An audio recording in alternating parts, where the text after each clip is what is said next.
두 번째가 이제 아무리 인센티브가 있어도 그 투자가들이 돈 벌 수 있는, 회수할 수 있는 기회가 없으면 투자를 안 하게 되죠. 결국 이제 회수 시장 문제로 들어서게 되는 거예요. 예, 투자 회수 시장 문제에 대해서 우리 역시 또 나오시다 보니까, 예, 론자 캐피탈 유일하게 나오신 우리 권혁태 대표님 한마디 일단 부탁드리겠습니다. 네, 그 작년의 경우 미국에서는 그 전체 VC 투자 회수 중에 뭐 72% 정도가 이제 M&A를 통해서 회수됐다고 하는데, 뭐 우리나라는 아직 이제 뭐 비슷하게 못 가고 있는 게 지금 현실입니다. 제가 그 일반적으로 그 M&A 시장에서 뭐 가장 많이 듣는 이야기가요, 뭐 좋은 매물 없냐, 아니면 뭐 돈 많은 바이어 없냐, 이렇게 너무 이렇게 그 러프하게만 좀 접근하는 것 같은데요. 뭐 그래서 그 이제 M&A 뭐 나중에 M&A 하겠다라고 하시는 분들도 그냥 좋은 회사가 되고 싶어 하고, 나중에 어느 단계가 되면은 돈 많은 회사를 그 찾고 싶어 하는, 뭐 이런 게 좀 그 현재 일반적인 상황이 아닌가 저는 생각을 합니다. 근데 그 실질적으로 그 바이어들이 M&A를 결정할 때 뭐 때문에 M&A를 결정하는지는 저는 조금 더 좀 심도 깊게 봐야 한다고 생각하는데요. 뭐 겉으로는 경쟁력을 확보하든지 뭐 기업의 가치를 증대하기 위해서 이제 M&A를 했다라고 하는데, 뭐 물론 그런 게 이제 옳긴 하지만, 저는 이게 실제로 인수를 하는 바이어들이 어떤 목적을 가지고 하는지를 조금 더 알고 좀 접근을 해야 된다고 저는 생각을 합니다. 왜냐하면 저는 크게 두 가지 정도라고 생각하는데요. 그 바이어가 이제 그 셀러를 인수하는 그 목적은, 첫 번째는 그 셀러의 사업이 바이어가 현재 하고 있는 사업에 큰 도움이 되거나, 아니면 그 셀러가 하는 사업이 그 바이어가 가진 그 현재의 그 마켓시어를 빼앗아갈 수 있는 위협이 있을 때, 저는 그렇게 이렇게 크게 두 가지 정도라고 생각을 하는데요. 그래서 이런 그 좀 실질적인 목적을 알고 그 M&A 엑시트 전략을 세우는 게 그 스타트업들한테는 좀 맞다고 생각합니다.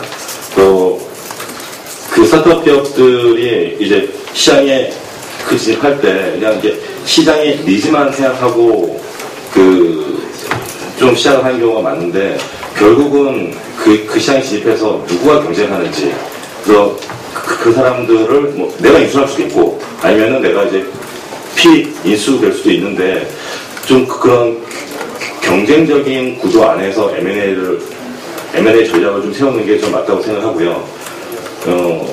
그렇게 돼야 이제 내가 그 시장에 들어가서 내가 얼마나 위협적인 존재가 될 수 있는지, 이런 점들도 좀 심각하게 생각을 해야 그 M&A를 통한 엑시트 전략을 수립하는데 조금 더 현실적인 게 아닌가 생각합니다. 그래서 예, 그러면 저기 기초적인 질문 하나 좀 던져보겠습니다.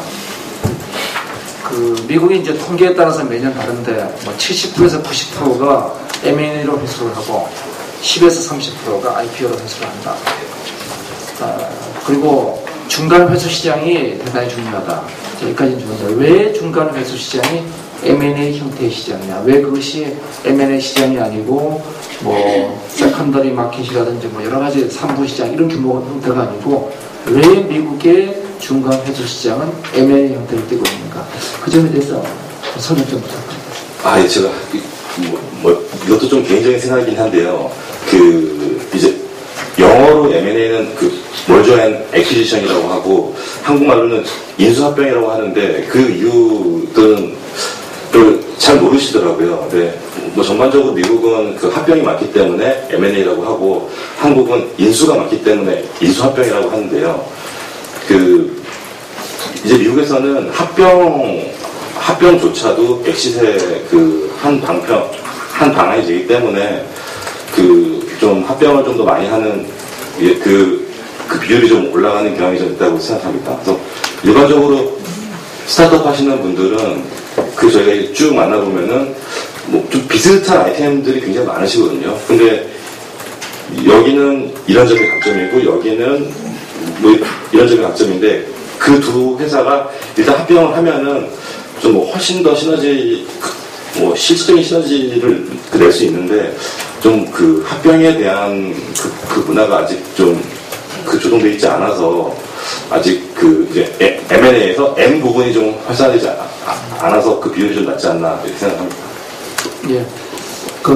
실제로 우리 강정주 회장님이 수많은 엔젤을 투자하셨는데 대여섯 개는 IPO를 시키셨고 많은 부분은 날리셨고 M&A 하신 경우가 있으실까요? 네. 그 한번 사례 좀 말씀 부탁드리겠습니다. 네, 참 개인 엔젤로 지금까지 살아남는 것은 아마 하늘이 도움이 안 썼느냐. 그래서 나는 뭐 개인적으로 그렇게 생각합니다. 거기 자료에 보면은 나도 저걸 요번에 만들면서 도대체 내가 개인이 60개가 되는 벤처기업에 투자했다. 그걸 믿을 수가 없었어요. 내 스스로가. 그래서 IPO 정상이 아닙니다. 이거 완전히 돈 사람이라. 그래서 그걸 풀려봤죠. 그 IPO 보낸 것도 있고, 이렇게 M&A 시킨 것도 있고, 뭐 이랬어요.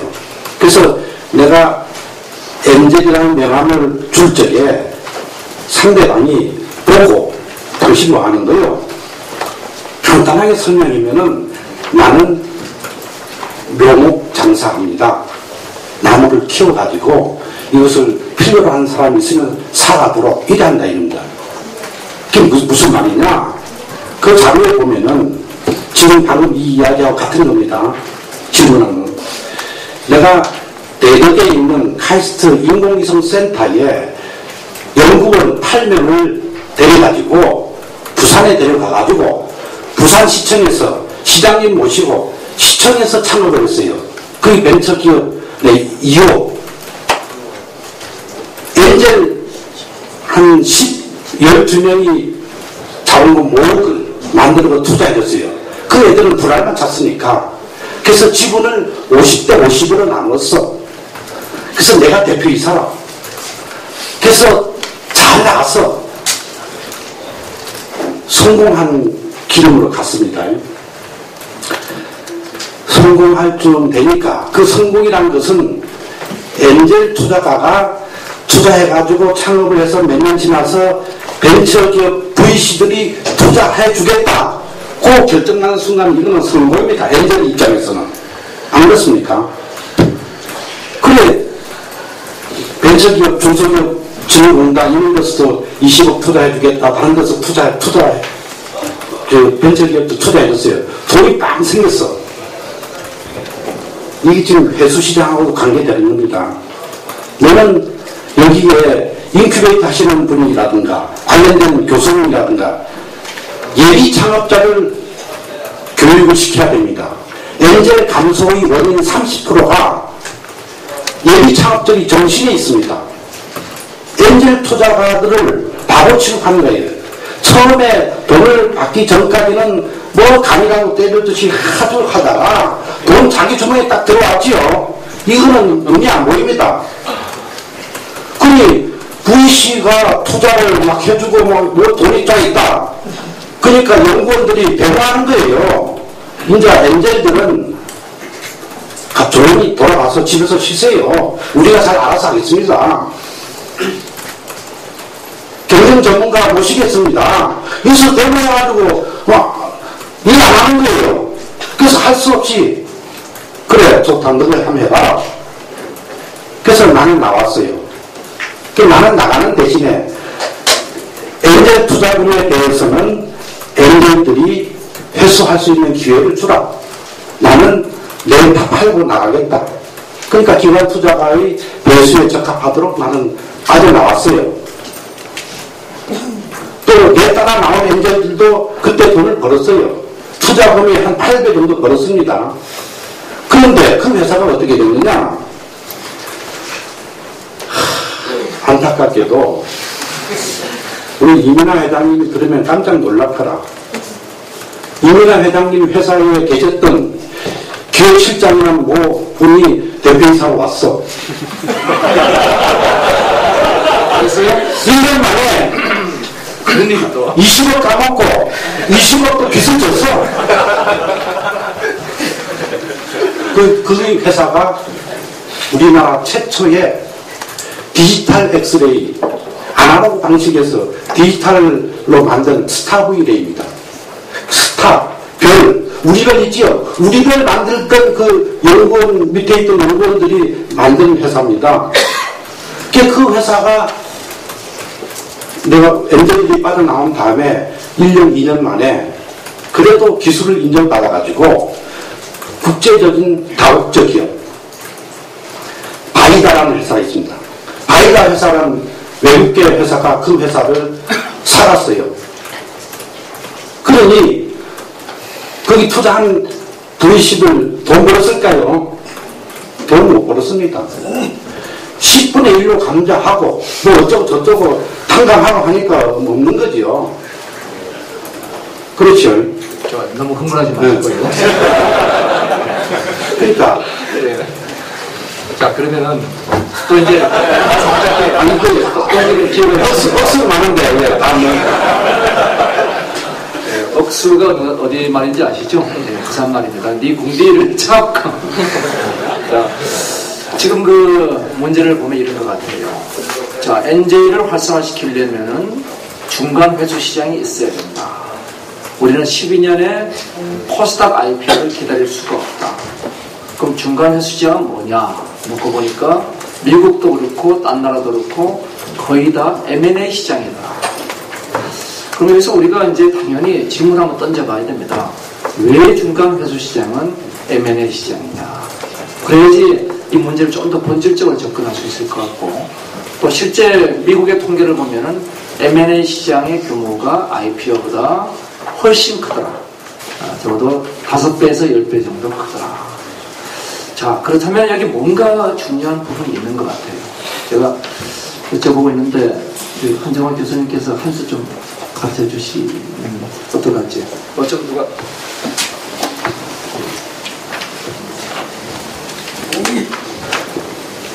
자, 이렇게 돌려주세요. 예, 갑자기 저한테 반응을 좀 평화로운 마음으로 지금 여기 듣고 있는데요.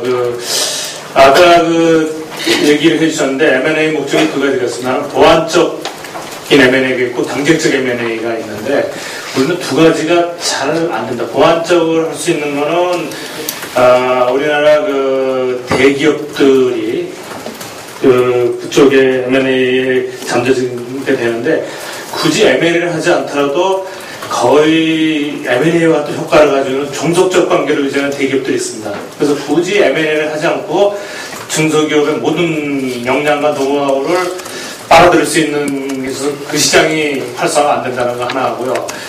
그 다음에 경쟁적으로서는 이제 되게 IPO 전으로 가면서 미국에서는 위너 피킹 게임을 합니다. 즉, 벤처 캐피탈에서 이제 그 다음에는 이제 프라이빗 에퀴티 펀드들이 누가 위너냐. 그래서 위너를 확실하게 밀어서 경쟁기업들을 인수해버리거든요. 그래서 시장의 경쟁 강도를 줄여서 그게 이제 IPO를 했을 때 이게 배수가 확 높아지거든요. 그래서 위너 피킹 게임인데 우리나라는 그 펀드가 별로 존재하지 않아가지고 그런 문제가 좀 있지 않았나 생각을 하고요. 그 다음에 세 번째로 한 가지는 M&A를 해서 자기가 밸류 크리에이션을 더 가치를 높일 수 있을 때 M&A 투자하는데 우리나라는 M&A 하는 사람들이 그거에 대한 노하우가 부족하다 보니까 현재 가치를 자꾸 깎으려고 그래요. 그냥 파는 사람 입장에서는 값이 안 맞아요. 이거를 깎고 팔기도 뭐하고 사려는 사람은 또 자기가 확실하게 보완적 관계나 어떤 위너피킹을 해서 가치를 높일 수 있다면은 제값을 주고 사는데 그래서 그런 요인들, 저는 여러 가지 제도적인 법도 굉장히 복잡했습니다. 근데 그 벤처 붐 때 법은 많이 정리가 했거든요. 법은 많이 정리를 했는데도 불구하고 안 일어나는 이유가 그런 게 아닌가 저는 개인적으로 좀 관찰한 바 이렇게 생각하고 있었습니다. 네, 예, 감사합니다. 자, 그래서 지금 문제는 그 여튼간에 중간 회수 시장은 대체로 이제 M&A 시장이 되더라. 그 이유가 제가 실제로 창업인 해본 회사가 한 30개쯤 됩니다만은 그중 7개를 IPO 시켰습니다. 그 과정을 놓고 보면은 그 대략 기술 개발이 한 5년쯤 걸리는 것 같아요. 제 경험상 기술 개발이 한 5년. 도전 1.0을 사는 사람들은 불행한 고객들인 것 같아요. 버전 한 3.0 돼야지 이제 이게 그 명품이 나오는 것 같습니다. 버전 3.0까지 보통 한 5년쯤 걸리는 것 같아요. 그렇습니까? 예. 그러니까 다산 네트워크에 버전 1.0 사신 분들은 참 불행합니다. 그 다음에 이제 5년은, 첫 5년은 기술 개발이고, 두 번째 5년은 시장 개척인 거예요. 그래서 그 5년 더하기 5년, 10년 지나고 나면 이제 회사 꼴을 갖추는 것 같습니다. 그 다음에 이제 2년 더 화장을 합니다. 예.